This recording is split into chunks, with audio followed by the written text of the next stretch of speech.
So very good evening to all of you, ladies and gentlemen, and very warm welcome in this interactive video conference on air quality of Delhi and NCR, which is extremely important subject today with Dr.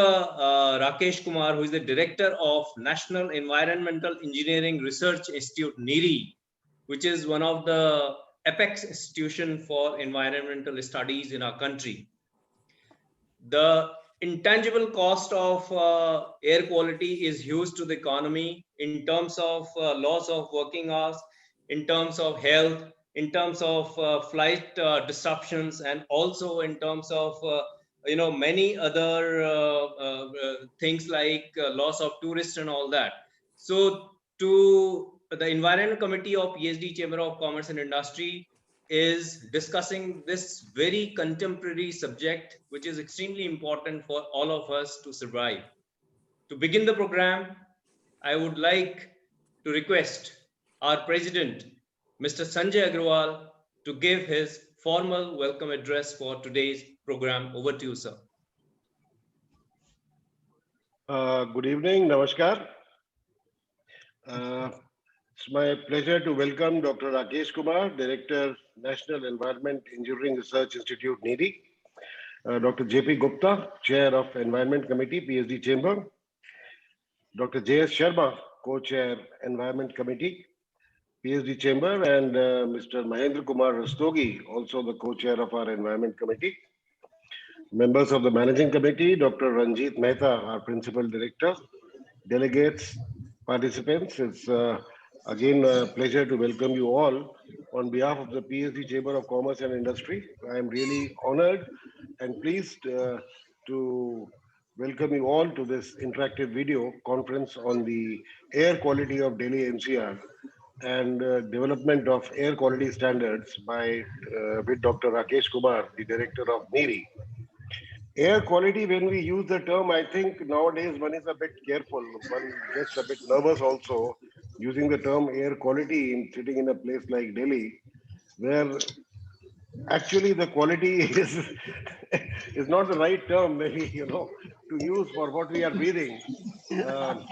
Typically, one feels that one should be guilt-free. Sometimes people say that, okay, if you are smoking 10 packs or 10 cigarettes a day, maybe you're doing as worse as you are simply breathing in Delhi. So I don't know how to look at it, look at this particular issue, which is, top of our mind, top of our lungs, top of our heart even probably. And this is something that we all need to address. I think over the history, human history, I think we have had, similar complaints about air pollution and air quality being bad in today's some of the cleanest cities in Europe or in the US.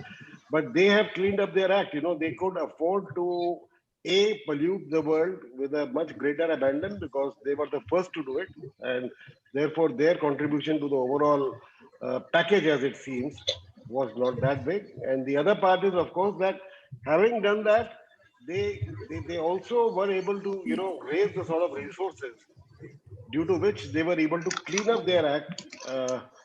They had the resources to clean up their act much better, and they were able to then get out of the mess they had created. For us, we are coming at the absolutely long line of industrializing nations. I think we now are at a stage where the cost of pollution is absolutely huge, and unfortunately, we have to keep balancing that cost of this pollution or air quality with the economic cost. So I think considering the sort of constraints that we as a nation have, our major cities have, I believe 9 of top 10 most polluted cities in the world are said to be in India. So I think what we really need to do is something that we will be hearing the experts today, especially Dr. Rakesh Kumar with his formulations as to what exactly one should hope for and see happening in our country. I think there are so many things that of that give us some positive hope. I think the sort of steps that the government is taking, the sets of regulatory systems that are being set up across, I think some industries themselves are also taking very good steps. I think there are many industries which are taking steps to reach the zero liquid discharge by recycling and reusing of treated effluent, by co-processing of hazardous waste, recovery and reuse of materials from waste to promoted resource conservation and pollution prevention. You know, all these things, we can keep trying lots of things. And I think no one approach is going to be the panacea or the solution to all that we are facing as a nation or in our cities today. I think we'll have to have a combination of all these approaches that are required, whether where to stop the industrial pollution, how to control the vehicular pollution, whether how to uh, control the pollution from power generation. Now there's a combination of all these things, whether it comes out of changing the profile of your automobiles from from hydrocarbons to solar or to electric, for example, changing the profile of electricity generation from non-renewable to renewables, especially solar and wind, and industries again to have the sort of safeguards and controls to ensure that the emissions are kept in check. All these things one has to look at in a holistic fashion, and not only holistic fashion as a city, maybe not only even as a country, but probably even as a world, because today the pollution issue is such that one cannot seal one's borders to pollution, and ultimately the whole planet Earth has to act is behaves like one organism or one single system or one single ecosystem. So if there is a continuous global warming and your polar ice caps melt, then it doesn't matter whether the town, the seaside town or the coastal town is in Europe or in Asia or in Africa. Uh, all Everybody has to be equally concerned. So I think the solutions on the environmental issue will have to start from being very local at the smallest level, but then they have to go up to the global level. We uh, as nations, as a whole humanity, probably need to get together also. I think the the Community of Nations did get together. I think it was COP3 or COP2, which was the last climate change conference in which lots of countries participated. Unfortunately, the major player, United States of America, decided to keep out of it after a certain stage. And now that there is a change of guard in the US, I think one hopes that probably we should have a more environmentally conscious and sensitive government, even coming out of the US and hopefully in most of the Western countries. So I guess it's a very difficult topic, but it's a topic which affects our daily health, our daily life all across the world, and especially in metro cities like Delhi, which are so polluted. So I do really look forward to hearing from the experts today, and to understand what are the options available to us as citizens and as entrepreneurs and as industrialists. Thank you so much, Dr. Ranjit. Please carry on the Thank you, proceedings. sir. Thank you. Thank you, sir. Thank you very much. And you have articulated the whole problem in a very holistic way where every citizen has to be responsible at his own level to take it forward, to deal with it. It is not a question of one government, as you rightly said, sir. It's not a question of another government. There are no boundaries. The whole planet Earth needs to be saved from this. Now, thank you, sir. Now, ladies and gentlemen, it is my now I would like to invite Dr. JP Gupta, who is a distinguished scientist and who has done his PhD in chemical engineering from Toronto University under a Nobel laureate. And he's also the chairman of our environment committee. And in our environment committee, he has come out with a slogan called Neela Akash and Swachh Bharat, which is also been recommended by the Prime Minister's office. So it is my privilege, Dr. Gupta, to invite you for your address and also to introduce the chief guest of today, Dr. Rakesh Kumar. Over to you, Dr. Gupta. Thank you very much, Ranjit ji, speaking good words about me. I usually speak, but everyone knows in PhD about myself. Good afternoon to all of you.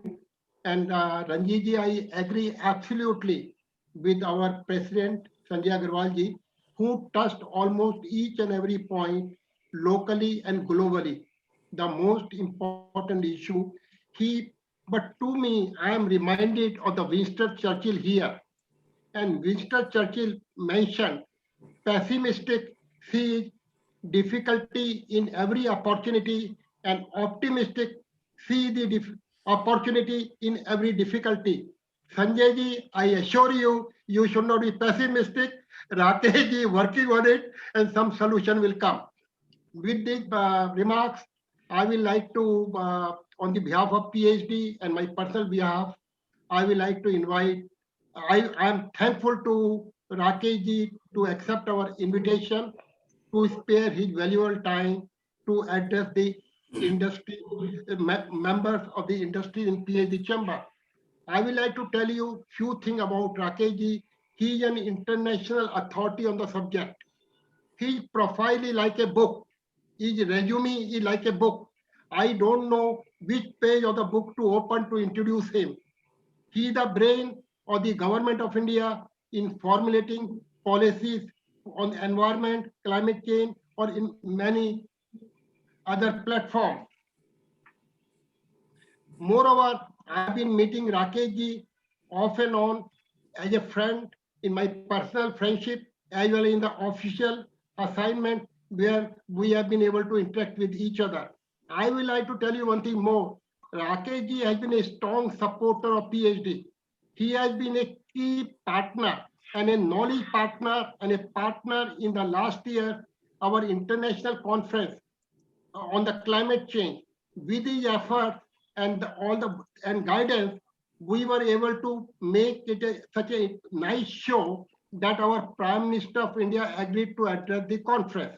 But unfortunately, due to COVID, we had to postpone the conference, and now we have started to restart this exercise again. And I had first meeting 2 weeks ago along with Dr. Sharma with Rakesh Sharma ji. He gave a lot of good points. He assured me that he will cooperate, he will extend full cooperation with this in this conference. And you believe me, as and when I met him, it is a learning lesson for me. I will also like to request one thing more to Rakesh ji, that particularly in the PhD chamber environment committee, he having the international scientists on our panel. It is a very strong technical committee, and if you could think of some kind of a formal association between NIRI and PhD chamber where we could work together, which you demonstrated last time in our conference. You may also recall that I came to NIRI in Nagpur to discuss about RO, the demerits of using RO as a drinking water, and your organization prepared such a beautiful report. Now let's talk about particularly with this, because environment is a very vast subject like a universe. And therefore, to talk about the environment, to talk about the universe is very difficult. And obviously, our speaker will have to confine it pertaining to Delhi. And in our climate change and other international conference, which are the important issues which Mr. Sanjay Agarwal raised, it will be answered there. I will like to talk to particularly few things to Rakesh ji today that all of us understand about the topography of Delhi or NCR region. We all understand the wind direction and speed during the winter period on which no one has control. But the frequent factors like stubble burning, then the number of vehicles, particularly with Bharat 6 introduced, the amount of NOx, SOx, carbon monoxide, sulfur will come down definitely. Then the power plants, which are again coal-based surrounding the Delhi, then construction activity, industrial activity all around, power, unpaved areas in Delhi all around.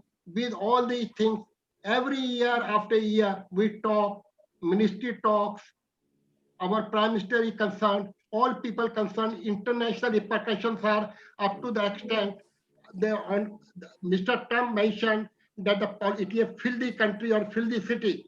With this kind of thing, we like to know, at least I would like to have a commitment from the brain of the government of India, Dr. Rakesh Kumarji. He should assure that Delhiites can have a nice full sleep in the next winter. And whether he can give this kind of guarantee or assurance during this conference, if he gives it, I am more than happy. Thank you very much. Thank you very much, Dr. Gupta, for your address. And also, since our president is also here, you have rightly proposed for a MOU with NIRI, which will be very useful, I think, President Sir, with your We permission. should be very, very happy to do the MOU. I think something that that is, we'll consider as a positive contribution towards, working for a common goal. Really a Right. privilege. I think Dr. Gupta is very right in proposing that. Thank you very much. Thank you very much, sir. Now, ladies and gentlemen, with this, it is my privilege to invite Dr. Rakesh Kumar, the director of NIRI, for his address on today's webinar. Over to you, Dr. Kumar. Thank you. Big thank you to all of you, especially to Dr. JP Gupta, who always has, very, very nice words about me, and I'm really obliged. Very rarely some people are so humble as well as, knowledgeable. Knowledge brings a lot of arrogance, which is not there with Dr. Gupta. And I'm very pleased to be a part of this exercise today, which has been started by PhD Chamber of Commerce Industry. So Sanjay Agrawal ji, we would like to do MOU today. When I'm saying that, it means that we have agreed. Well, I think it is something that we all applaud. Yeah. Thank you. So we will send you a draft, which you normally do with any other agency, so you can have a look at it if you have to change small clauses here and there, and we'll be very, very glad to do that. Maybe we could do it even next 7 days, 10 days time. So it's up to us. Absolutely. Yes. Absolutely. And Dr. Sharma, who is always another person who is an expert and exciting person to talk to. So all of you who have joined and all the people who are listening to me today, I would try to do something which all of you would like to do in terms of listening, because these days to hear online itself is a torture.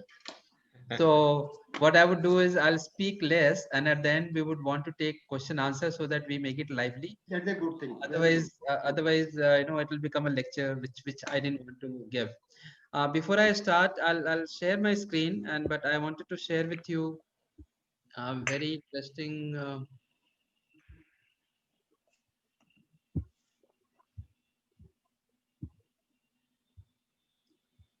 Can you see the screen? Yeah. Yes. Yeah, it is come. Yes, we are able to see.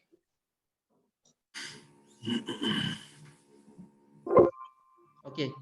So before I start, I just wanted to again share two more important things, that India was also one of those first countries which started talking about air quality way back. It was in 1905. There was an act which was called Bengal Smoke Nuisance Act. Many of us are not aware of it. And after that, after independence, we had the Bombay Smoke Nuisance Act. It was in 1963 or 64.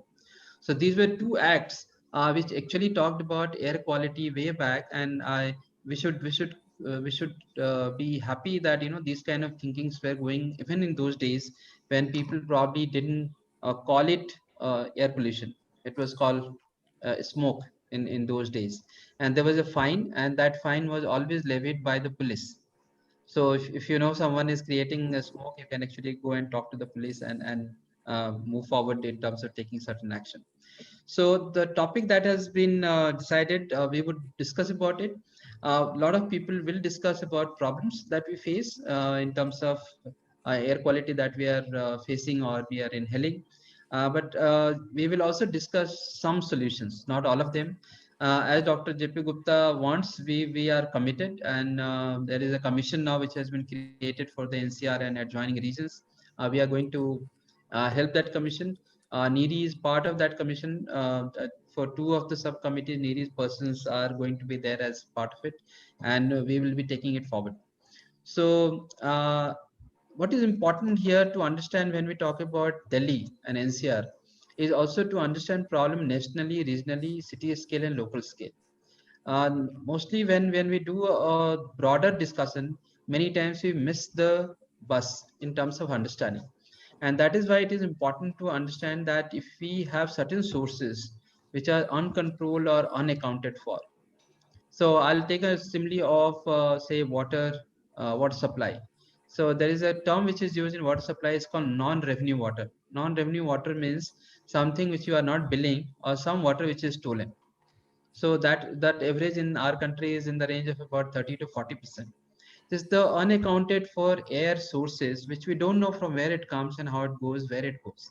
And that's why understanding of science combined with the action is going to be solving the problem. So earlier, if you remember, many of you who are of my age in early 90s, we were talking about how to think about air quality, and people said air quality is mainly getting spoiled because of vehicles, right? And the second most common thing was which was industries. So even if a child is told to draw you can say some kind of drawing for about pollution, so they'll show normal industrial sheds and then the chimney from where the smoke is coming out, and same thing they'll show a car and from the tailpipe there is something is coming out. Now that was all fine, but now when you start looking at our cities are actually comprising of villages as well. And all of you who live in Delhi, you will be aware that Delhi is actually comprising of large number of villages which have now been more or less converted into cities or so-called cities, but our habits haven't changed. So we have all kind of things which are happening even today. In Delhi, you have cow dung which is getting burnt, you have the kerosene which is burnt, we have wood which is burnt, and some of the waste material which is very, very commonly found, the poor people get it and burn. So a lot of discussion has happened, and I would request at the end of this talk to debate that when we talk about people who are poor, what is the kind of energy security we are giving it to them? And that's something which we have not talked about. We say that we should do burning and we should do controlling of this burning by way of ban, fine, and then rest of it, but we have actually forgotten the energy security which poor people need. And therefore all of these sources, when we talk about, we have to worry about all of these sources when we talk about control of technology, control of processes, and how do we do it. So step is that we take one by one step. Another thing which I wanted to share with you, which is a conceptual thing, but that's the work which has been started by us and very rightly supported by Central Pollution Control Board, that in any river, water comes because of the watershed. So similarly, air also has is something called air shed. It means that air in a particular area behaves in a particular way, in the sense the speed at which it moves, the way it is stable sometimes and unstable sometimes, and the area that it covers. So this kind of air shed management actually brings that whole idea of managing without boundaries. Possibly you can manage traffic with boundaries, but in air quality you have to manage the whole air shed from where it is. And that's an exercise when we did. We realized that when we talk about winter, Delhi air shed covers micro air shed in terms of Delhi state and Haryana, about 9 districts, 4 districts in Punjab, one in UP, and almost it stretches about 200 kilometers. Medium air shed and regional air sheds cover more number of districts, as you can see it here. So what is important here to understand is that when we want to do control based on meteorology, meaning the way air moves in a particular area, I need to understand this trajectory. So there are sophisticated mathematical models which are used to understand, this is Delhi at the on the left hand side, if you see this, and the air side actually goes up to the Pakistan when we just talk about meteorology. But when we refine it on the basis of pollutant and the sources, then actually the small region which you see in black, uh, that is the refined air state. So if we can control sources in this area, we will have a larger impact. And in a moderate way, the pink area that you see is the one which will give us a long-term impact and which will possibly be helpful to Haryana and Punjab as well. So that kind of science is now available. Now we have to worry about how do we do one by one, right? So we did this exercise of finding out how stubble burning happens and how it impacts Delhi. You must have read so many things, and I'll not go into details of each of these data sets and assessment. But what very clearly comes out is that if at all stubble burning contributes to Delhi air quality, it is not very significant number. So you must have seen that there are many times our air quality in Delhi goes in the severe category even when stubble burning does not take place, right? And then therefore the mind can start counting, how do I take care of something which is there inside my own area? Am I counting my chickens? Am I knowing all the sources which are probably contributing, right? There are certain times of the wind conditions and certain times of movement of direction of the wind. There are some contribution, but it's not continuous. So when you do this model of these, we realize that contribution could be in the range of anywhere between 10, 20, 30 microgram. Whereas when we talk about the increase in numbers in Delhi, it goes as high as 400, 500 microgram. And that's where the problem is. So what do we do? And so I thought I'll just give you an example of smaller sources which contribute to our air quality index in the cities much more strongly. So if you have these kind of conditions when the buses or trucks move and this kind of dust gets generated, roadside you have so much of dust loading. And when we have this kind of technology of doing road cleaning, the contribution of dust itself could be as high as 50%. And I'm saying dust because normally for air pollution definition, we want to say anything which comes from anthropogenic sources, not from natural sources. So road dust can contribute as high as 20 to 50%. And if you want to do something about it, we need to take further steps. So we did an exercise. There are some dust suppressant which can be used. The first exercise would be remove all the dust, green those areas, and then use dust suppressants wherever construction activity is going on. The second thing which we have done recently is, many of you may not be aware that the number of people who are passing away, that number is very high. The Nigam Bodh Ghat alone handles about 20,000 bodies in 1 year. That is 2016-17 data. It keeps varying. But if we take whole of NCR region, it goes as high as 120,000. And you multiply with almost 300 to 400 kg of wood that is burnt, and all of that gets contributed on a continuous basis. This is, I mean, the certain season you will have some numbers varying, but they continue to give you air pollution in the city. So we have designed, we call it green crematoria, so that all that which is emitted is captured, and then air pollution is minimized. So first of its kind, and the first unit of this has been now installed in Nigam Bodh Ghat very recently, and we are hoping Honorable Minister should come and inaugurate.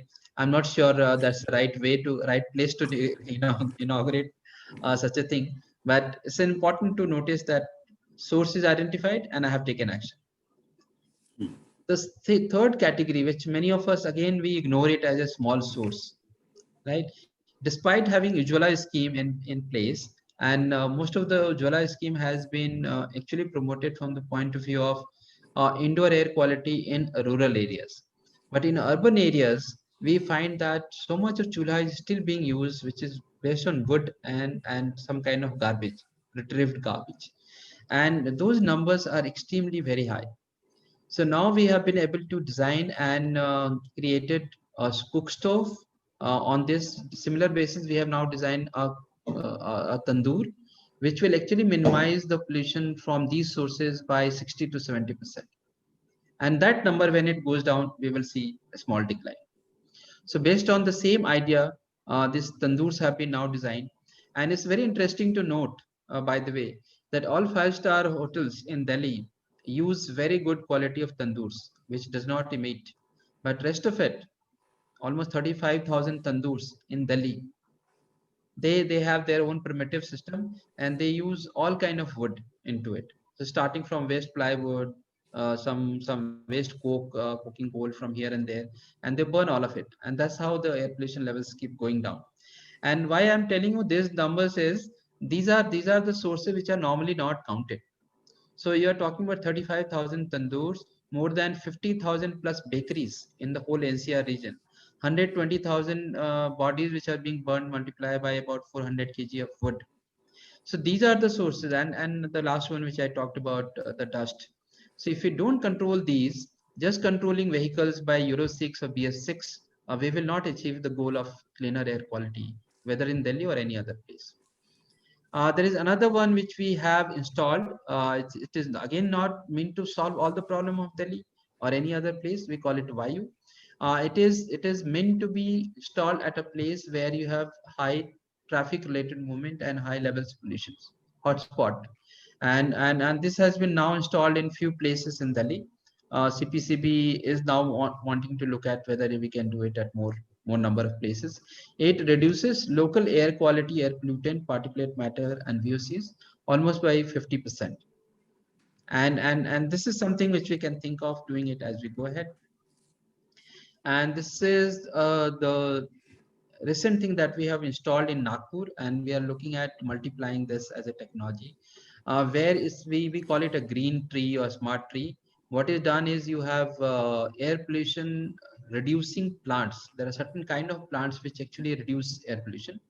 And in addition to that, what we do is we electrolyze water, which is charged water, and we release as a fine droplets in and around that. So all the particles actually coalesce, they combine, and then they settle.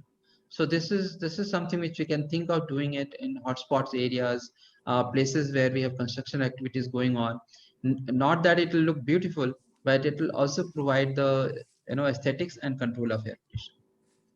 So when we look at control ideas or strategies, we need to identify our grids, 2 by 2 kilometers, 4 by 4 kilometers, and we should for that 2 by 2 kilometers or 4 by 4 kilometers, we should ask all of these areas, all of these sources. So biomass, crematoria, transport, construction, tandoor, stoves, industries, resuspension, and name it, and we start.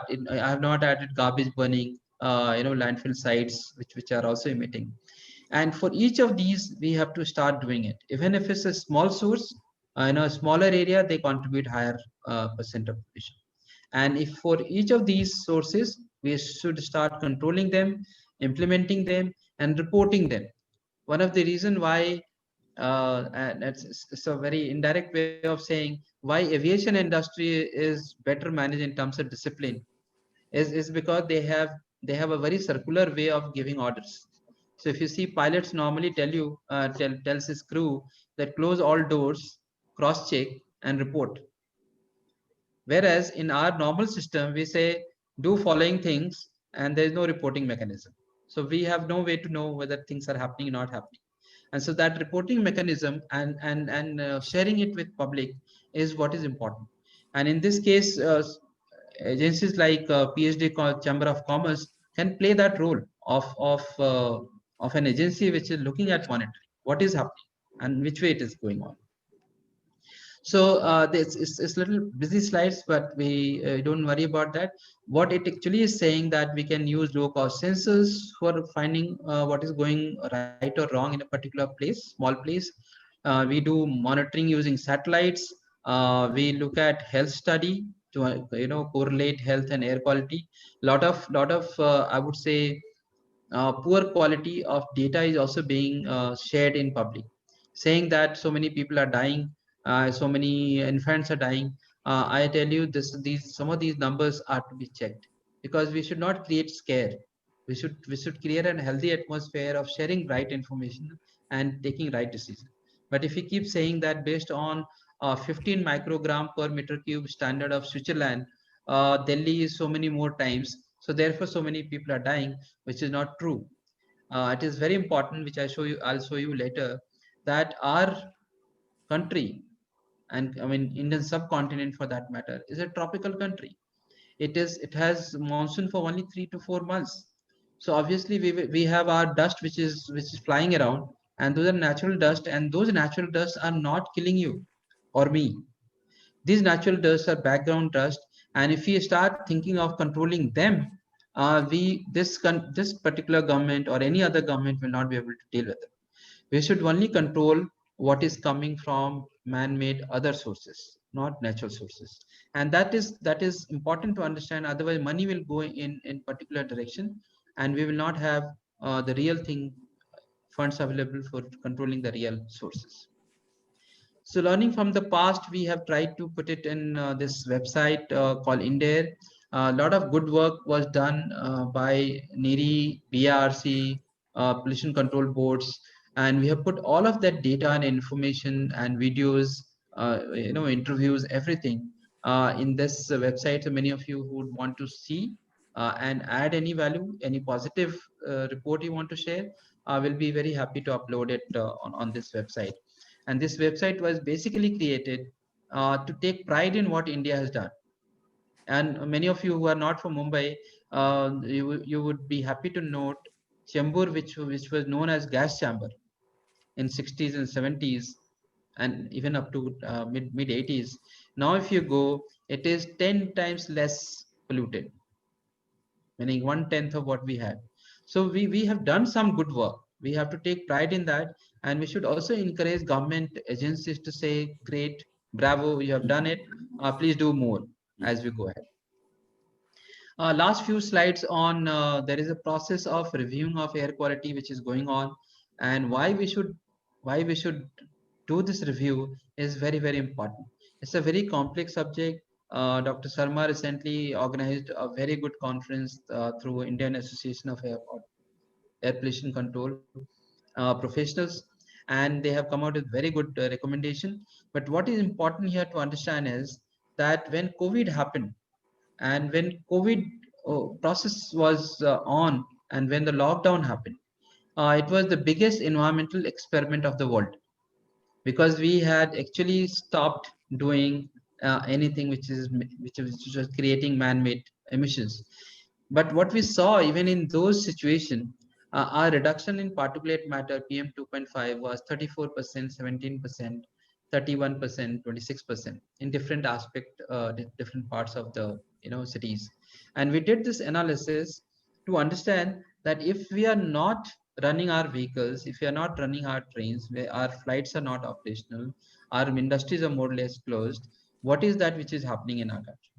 And what we also noticed was that the overall reduction was in the range of about 40, 50, 60%. In only few cases, about 60%. What it is telling us that 40 to 50% of our background dust is actually natural dust. So if we start adopting a standard of Switzerland or Germany, we will be actually doing disservice to our nation. And that's why I had once made a statement that we must review our standard. And I'm glad that government has formed a committee now. It is looking at the standards, and we will be revising it. And why this is important?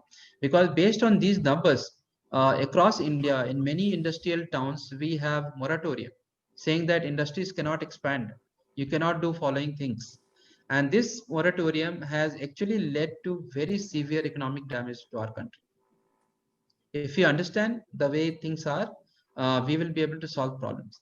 And there's a classic example of Chandrapur, which is known again an industrial town where we have power plant, cement plant, mining industry, and of course the city. When all the industries had closed in that area because of water scarcity, still the air quality of that region did not improve. After spending, industry spent 500 crores. And then, NEERI and IIT Bombay was called to understand why it happened.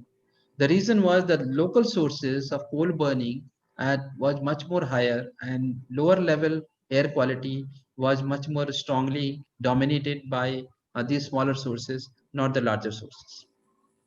So this is being done right now on national air quality. So it must consider background pollutant concentration, classify standards based on the pollutants, which are normal, and the other ones which are toxic. And we need to also uh, categorize standards in terms of what is for residential, curbside, meaning roadside, or industrial or eco-sensitive areas. Having the same values for residential and industrial is something which is going to be very difficult for all the stakeholders that we are talking about. And finally, link with countries' climate conditions based on the chemical composition and bring that guideline which is our own. We should not be adopting standards from one country to another unless until we understand what is the reason for adopting it. So thank you very much. I'll stop here, and I would be very happy to take questions if there are any. Thank you very much. Thank you very much, Dr. Kumar. That was a very, very comprehensive presentation that you have given to all of us. Can I just barge in, Ranjit? I think Yes, sir. Yeah. I stand so much educated today on the subject of pollution. It's really an eye opener from what you have told, that the usual suspects are those which actually don't turn out to be the criminals, right? And that's what you have shown us today. I think it's very educative, and I think we need to disseminate this sort of information much more proactively, maybe by the use of some. I think PSD should work with NIRI on this, and we should disseminate to our members and as widely as possible as to which are the real culprits, in some sound graphics and all, which would then, leave an imprint on the mind of people as to the Chandrapur example again is amazing, that you round out all the criminals and the murder is still happening. So. Sanjay ji, I am very happy. I see you optimistic now. Dr. Gupta, we can't hear you. I am telling you, I am very happy. I find you optimistic now. Okay, yeah. Before you were pessimistic, now you are optimistic, and therefore I requested Rakesh ji to come and address our members. You see, this is what is called having the right input, having the right education. So I think one gets educated every day, and the sort of role that the right information plays in any society, it cannot be stressed enough. I think that's what we have seen again as an example today. Thank you so much, Dr. Rakesh Kumar. Thank you very much.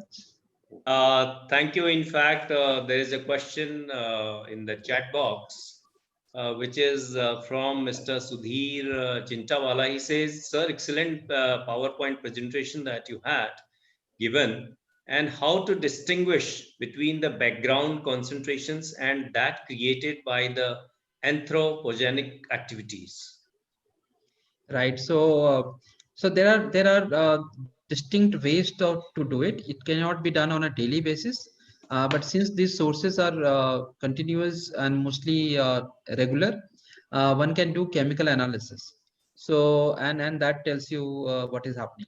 So for example, if you are in a place which is a little coastal area, you will find sodium chloride particles in your PM 2.5 and PM 10. So sodium and chloride will match 1:1. But the moment you have 1:3 sodium and chloride, there is some smelting activity going on.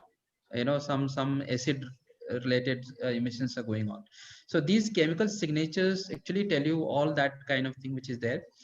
Now we term it, we call it environmental forensic. So it's possible to identify from where it is coming. So the same story of typical suspects, the usual suspects, and the forensic study. Yeah. For example, vanadium. If you find vanadium in your particles, there is some coal burning taking place. Otherwise, coal burning always gives you carbon dioxide and normal conventional pollutant. You cannot identify whether it's coming from this or that sources. So it's possible there are techniques to do it. Yeah. Dr. Kumar, in fact, Ministry of Petroleum and Natural Gas, as you said, Ujjwala scheme was actually introduced. Now the ministry is coming out for creating the compressed biogas how it is going to actually help the industry or the people who are producing it, and how it is going to contribute towards the environmental problems of our country. So compressed biogas as a source is much more cleaner. So if it is used, I mean, these are the only three techniques by which in transport sector specifically, we can reduce emission. One is clean your fuel. Second is clean your engine, meaning engine can be efficient. And third one is, of course, don't run your vehicle, right? So the running of the vehicle is dependent on number of miles that you run on a particular fuel. So if you minimize that, we will be able to reduce this. So I find this as one of the cleaner sources of fuel, but there are many others options as well. Okay. So Dr. Gupta, would you like to Yeah. make comment or something? Yeah. Dr. Rakesh ji, I have got two questions. Yeah. One question is, though related to climate change, it is a new terminology called ecological assets. Do you know about this new way of seeing things? Ecological assets mean, like in a country, people are talking of GDP and the size of GDP and the trillions of reserves, but people have not talked about what kind of the ecological assets each country is having, like the amount of forestation, amount of wildlife, amount of biodiversity, and there is one foundation called Balipara Foundation. And I believe this foundation may get Nobel Prize in economics next year. Do you have any comment on this issue? So ecological assets are what is also getting very indirectly discussed in India as well. So for example, there are some states who have highest forest cover, much denser forest cover, and then there are some states who don't have. They are industrializing. They are giving their land for industries. So the some of these states who are being prevented from setting up industry because forest cover will be removed, they're asking that, look, I am maintaining ecological asset for the country. How are you going to compensate to us? So now people are talking about in a monetary term that if I'm doing this service to you by way of providing a forest which gives you clean air and clean water and everything, you must compensate. So this term is getting further expanded into, is called environmental justice. So if I am doing something wrong, I should be punished, or I should be charged a penalty or something like that. So I think this is a debate in India actually needs much more currently. No, Rakesh ji, the way it is going to, according to me, it is going to a balance between the industrialization and the ecological assets. Whether you want to create your assets through the ecology or through the industrial development, it is going to be one of the important area. I thought probably to ask you, are you doing some kind of modeling or some kind of valuation of the assets or not yet? Yes, so we are doing some work. One guideline has been very recently published also on this. So people have looked at differently. NGT looks at angle of damage cost. Whereas we should be talking about asset, ecological asset that you have created. So if I have planted 10 trees and it has given, so much of flora and fauna, I should be saying I created so many lakhs rupees worth of ecological assets. But right now the negative connotation is more prevalent. We should change that discourse. That discussion should change in a positive direction. Here I can give you one more idea for Okay. India. You Okay. should also talk about the cultural assets. Yes. Because India is always talking about the cultural heritage and all, and it is contributing particularly like circular economy and all, particularly towards environment. So there could be also some kind of a cultural asset in future which you should Yes. talk to and think about it.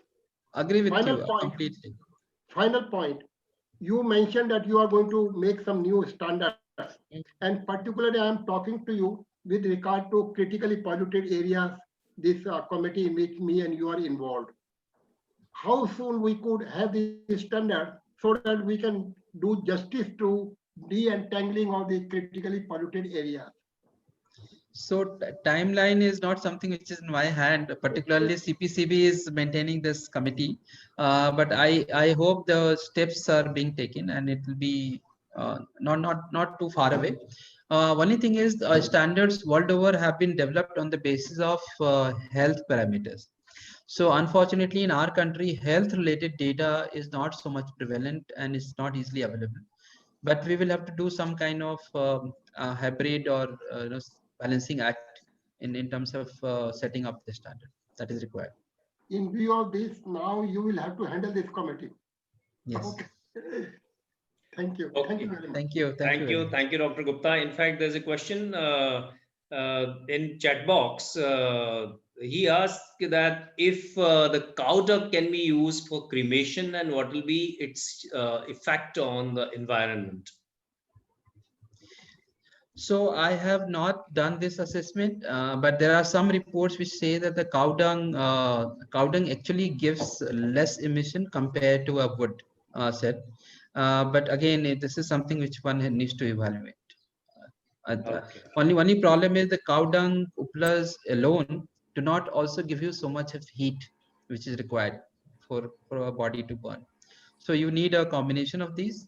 The ideal, of course, is to go for electric crematoria and things like that. But the cultural practices are such that people don't prefer so much. Yeah, that's true. They prefer wood. Yeah, absolutely. Yeah. So there's one more question on the chat box, which the gentleman is asking that during the lockdown, most of the industrial activities were shut, but thermal power plants were still working. So he want to ask that on this aspect and TPP emitting air pollution. Yes. So power plants were operating, and that's why I'm saying if I know in which direction the wind was, then I know the downwind of that power plant, it must have impacted the air quality, right? But in the upwind side, meaning where the wind is not blowing in that direction, so all industries are also closed, even TPP is not contributing.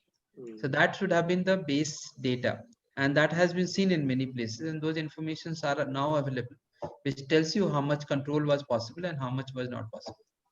Okay. So, Mr. Rustagi, you wanted to ask a question? Mr. Rustagi? Are you there? You wanted to ask a question? Yes. No, Yes. this cow dung, this thing was, the point was raised by me. Now, Dr. Rakesh, one has seen, because I'm part of one Gaushala also, where a lot of trials have been done in many cremation ground, and you said about the body burning. I think, the report is that it gives, the enough required heat for body burning. So, if you your department agrees that it creates, the lesser pollution than the wood burning, then perhaps the government could frame some, the guidelines on this. Yes, so maybe we should carry out a test where this and the other option both can be compared. Only when we have proper data, I think then we can push it forward. But Yeah, if sure. it does the job, since I have no idea, this is what was told to me, and it's not my own information, so I was not very confident on the whole thing. But yes, if you have a test, why not? And that's something which is easily available, and actually cow dung can have a good use. Otherwise, it just gets thrown here and there, particularly in cities. Sir, this is the one aspect, and in fact, the disposal of the cow dung in itself is a big challenge. Yes. So if there could be, they could be, channelized in, to improve the air quality, then why not? It solves two problems. Absolutely. Agree with you. So thank you. And ladies and gentlemen, we have around 5 minutes. So if any attendee, he has a question, you may raise your hand. We can see it here so that we can unmute you and you can ask your question. So kindly raise your hand besides your name so that we can find out and unmute you accordingly.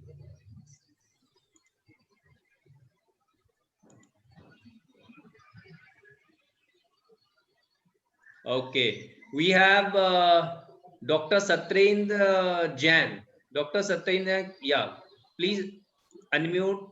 Yeah, Dr. Jain, you can ask your question. Am I audible? Yes, yes. My question is to both PSDCC and the Rakesh ji also. That Rakesh ji has told that this forced lockdown has a very positive impact on air quality. Okay. Yes. Okay. Am I clear?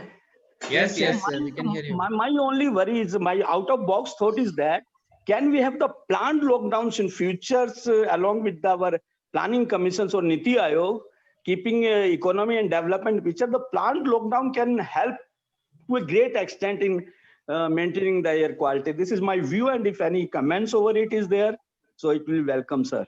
Thank you. So, Dr. Jain, it's again my personal opinion. Any kind of ban is a bad decision-making example.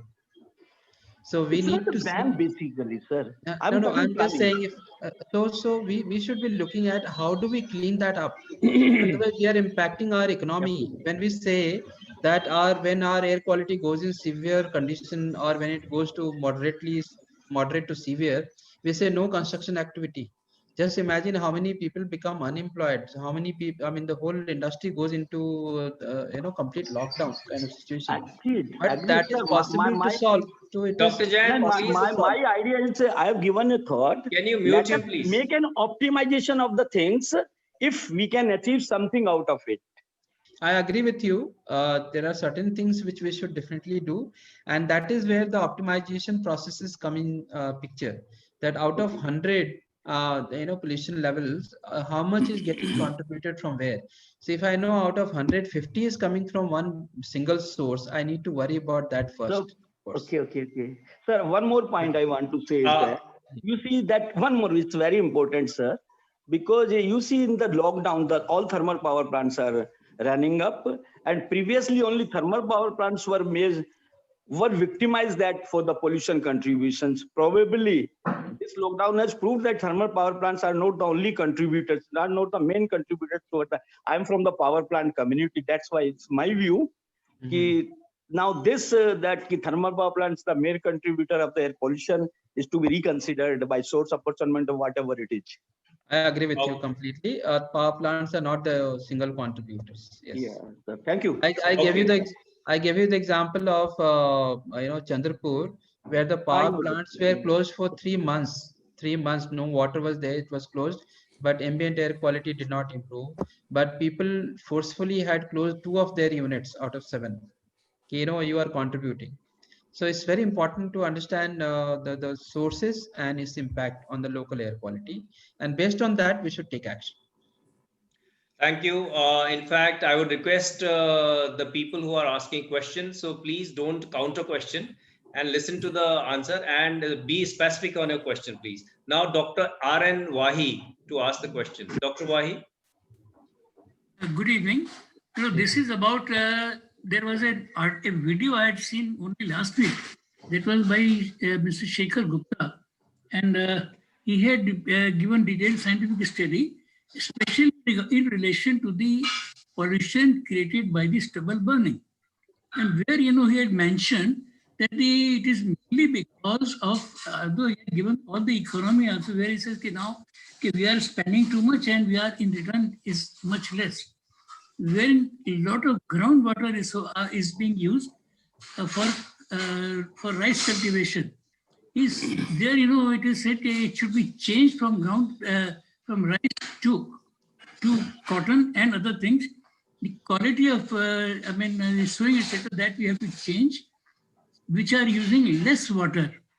And then, to promote the farmer, they had given free water and free power also, which again, it is costing more to the exchequer and without giving much benefit even to the farmer. So can you throw some light on this? Yes, so I would actually fully agree with you. Yes, the kind of agricultural practices that Punjab, Haryana had, it changed over last 10-15 years. And also it started using a lot of groundwater. To manage groundwater, there was certain kind of I would say incentive or some kind of criteria was given so that you can only do plantation in this season. So they have very little gap between one to another, and that's the reason why this burning has started happening. So I think it requires multiple types of effort. One, of course, is change of the the crop that we have seen. And in addition to that, whatever we have is the cropping pattern doesn't change in any countries that very quickly. So we should do that awareness and lobbying. And in the meantime, we should also look at how do we get the stubble out of the place so that it doesn't burn in that location. That is very important. Thank you. The last question of the day is Mr. Ram Nivas Jindal. Mr. Jindal, please go ahead and ask your question. Can you unmute? Paramjit, can you unmute? Yeah, Mr. Ram Nivas Jindal, please. Paramjit, can you unmute Mr. Ram Nivas Jindal? Hello. Yes. Yeah. Thank you. Thank you. A nice presentation by Dr. Rakesh ji. And my issue is, no country in the world has got ambient air quality standards for 12 pollutants. And see, because of this high-handedness of certain groups, we have ambient air quality standards for 12 pollutants and do not have wherewithal to monitor all those 12 pollutants. And whole discussion is moving around the levels of PM10 and PM2.5 across the country. And we are getting a bad name. AQI, Air Quality Index, is heavily loaded because of this, towards this level of particulate matter PM10 and PM2.5 in the ambient air. How we come out of it? One. Second is the burnt has been, see, small scale industry, they have already been destroyed and ruined in the process, be it hot mix plant, be it cement plant, be it stone crushers, blaming them and shaming them and then closing them. Now, how to restore the, where with the this small scale sector so that they can live their livelihood with the dignity. Thank you. You raised a very valid point. Most of the time when standards are made, it's not only important that those parameters are important for health. I think one chat box someone also mentioned it very rightly. It is actually linked to the health. But if you see the whole profile of 135 cities which have been listed as non-attainment city in our country, almost 130 of them, except 5 or 6, 130 of them are non-attainment because of particulate matter. Only about 5-6 of them are NOx. Most of the other pollutants parameters are not exceeded. So your AQI is definitely highly loaded or biased towards particulate matter. So as I said earlier, we should definitely control our air quality with respect to particulate matter. There is no denying the fact we have cities which are polluted, but we must not target something which is natural. Natural dust is not something which we can control. And India should also keep that in mind, that small scale industries employ the largest set of people in the country. So we have to worry about how do we do control mechanism for small scale industry. So I tell you example of lime industry. To start in limestone industry, smaller ones, small scale, it costs about 3 to 4 lakhs rupees. But if I do a conventional design of air pollution control equipment, it will cost about 10 to 12 lakhs. They simply can't afford. Same thing is true for brick kilns. It is simply not possible to do it. So we have to do small innovation by which we are able to control and as well as manage. And there are ways to do it. People are there for brick kilns. New designs have come, which is more efficient, which can give you much less emissions and also do the job much better. So the science and technology and people who are innovative, some of them are not well read, by the way, they don't have a doctorate, but they can actually give very good ideas, and we need to collate them, test them, and then propagate them. It's very important, because in our country we don't test and validate. That's where the problem is. You see, you just small input. The ambient air quality standards have been notified. 1986 first time, second time 1995, and next revised 2009. And every time, the limits or the norms have been made more stringent. So how we will ensure that now onwards it will be realistic? That is my input. Thank you very much. Point well taken. Thank you very much, Dr. Kumar. You came to PhD chamber and answered all the queries, gave a very comprehensive presentation, which was liked by almost, I can see that the chat box is full with the appreciations for your presentation. Now I would like to invite Dr. J.S. Sharma, the co-chairman of our Environment Committee, for his concluding remarks on today's webinar. Over to you, Dr. Sharma. Good evening, everyone, and namaskar, Dr. Kumar, Dr. Gupta, Chairman, and Ji, President of the PhD Chamber. In fact, Nidhi and Dr. Kumar, basically they are custodians of the Indian environment in totality, right from beginning.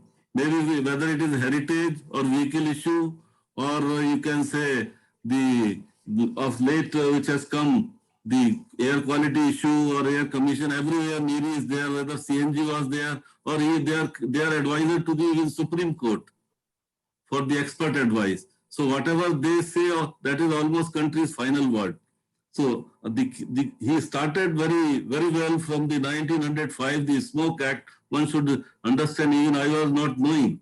So this is very good to think, but the key words which he has mentioned, which I liked most, the monitoring of this energy security to the poor, that is the key. I think nobody talked about this. Energy security for the poor, it's very important. Supplying the LPG cylinder is one issue, but people are still working on the cow dung and other secondary sources which are producing more pollution. Then air shed is one important aspect he has taken. Then crematoria was good, very well initiatives. But in addition to that, what Dr. Jindal has said, just now there was a question, 16 parameters monitoring, and they are not being monitored throughout the country. That is a real issue. This is one. Second thing I want to mention, around Delhi NCR, there are about 6,000 brick kilns. And all of them, some of them are closed, some of them have something. But why don't we try the gas-based brick kilns? And Tripura, there are some gas-based kilns already developed long time back. So here maybe, earlier time maybe gas shortage, but this time the gas can be arranged in the name of the pollution. Because many cities in Gujarat and even Agra, there was a Supreme Court order to provide the gas essentially to operate the glass industry of Firozabad or the iron industry of Agra. So this is one issue. And other thing I want to say that for the critically polluted areas, I think you advise, and Chairman Dr. Gupta also is committee, one of the chairman. So they should do something because the critically polluted area, we need to monitor them differently. Maybe VOCs are required in CP area, or some pH compounds are required. Not the normal components need to be done. And whatever about the Delhi, he has rightly pointed out the culprits are some unidentified people. You can say they are not being visible in this. But in Delhi, I think a lot of electronic waste is also being handled during night. And in some part of Delhi, that is also major cause of within the Delhi. So with all this, I wish to thank Dr. Kumar and PhD Chamber. And one more thing he has said that that MOU to be signed in the next 7 days. That's a very good thing, and I think is by this PhD Chamber and the people interested in air quality, and Nidhi is working, and Nidhi, I think a lot of technology and so lot of advice will flow to the PhD Chamber, by which we can, lot of your industrial members will be benefited. And the other thing that Dr. Gupta was asking about that was economics. What you said was eco services. I think both are nearly same. Both are nearly same, and I think we need to do. Already people already people are doing lot of assessment by the ecologists, and all Himalayan states are doing their wealth assessment. So it was a very good information to undertake, and we carry forward. We look forward for so many meetings with Dr. Kumar and Director Neeri in time to come. Thank you very much, sir. Thank you very much to everyone. Thank you, Dr. Kumar, for having graced the occasion for today. Thank you, Dr. Saab, Dr. Gupta, and everyone, Kanchan. Thank you very much. Whenever you are in Delhi, please come. Thank you. We sign Thank it you. off. Thanks a lot. And on the chat box, a lot of good ideas. So I'll read them separately. Oh, Thank you. great. That's nice. Okay. Thank you. Thank you very much. Thank you, Rakesh ji. Thank you. Thank you, sir. Thank you, sir.